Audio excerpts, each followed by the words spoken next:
Hello and welcome to WashingtonExec's video series. I'm your host, Amanda Ziadeh, senior writer with WashingtonExec, and today I'm joined by David Egts. He's the chief technologist of Red Hat's North America Public Sector Group.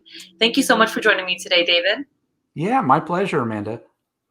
All right, so today we're here to discuss adapting to life in a COVID world and how to move forward in a positive and productive way. So I wanted to start by asking, as we adapt to what everyone is referring to as the new normal during the pandemic, what does that look like for you and your team at Red Hat? Yeah, so at Red Hat, I mean, for a lot of it, it's been business as usual because a lot of our employees were remote to begin with, so we didn't have a lot of the challenges that a lot of agencies and other companies have had, and even to the greater extreme is that at Red Hat, we work a lot with open source communities where, if you can imagine, not only are the people that we work with not in our building, they may not be on our continent, and they may even be a competitor. So having the collaborative tools to be able to work remotely around the world across time zones was really not as hard for us as it was for others. But for things that we've been helping out with our customers, though, I've found that managing remote employees has been really new for a lot of our agencies, and so a lot of times it's not that, like with the managers, they may not even had the training or the tools available to them. So where traditionally in the office, the managers would walk around to ensure their workers are engaged and productive, but as workers move from in office to home offices, the ability to validate whether those workers were working, and looking at timesheets and butts in seats and stuff like that, it was difficult, if not impossible. And so then it's like the other thing I saw was a lot of times, you'll see these vendors that are offering tracking software so they can monitor their employees. And I think that's really the wrong approach. A better way is to, instead of measuring the inputs, they should be looking at the outputs of the employees. So, leaders really need to care less about how and when the work gets done, and more about the quantity and the quality of work and the output itself. Yeah, absolutely. So what are the kinds of solutions and innovations that Red Hat is providing to government customers in order to help them solve those pandemic-related challenges?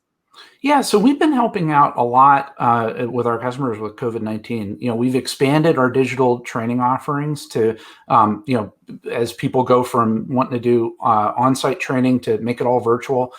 We've even provided free training to furloughed workers and people looking for jobs. And the other thing we've done too is we've extended our support life cycles on a lot of our products that, so there are a bunch of our key products that we're going to go into maintenance mode or end of life in the next couple months or so. And by extending those product life cycles, that allows the agencies to focus on really the crisis priorities instead of trying to do an upgrade in the middle of COVID.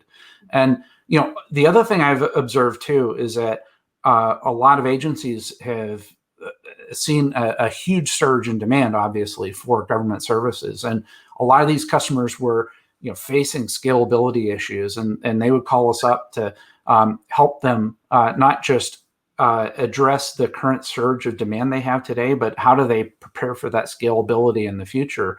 And so as they go and look to the future, we've helped them with the performance tuning today, but we're also looking at ways to do automation, and so IT automation to remove a lot of the toil and drudgery from the IT workers, so that they could free up time to focus more on delivering mission value.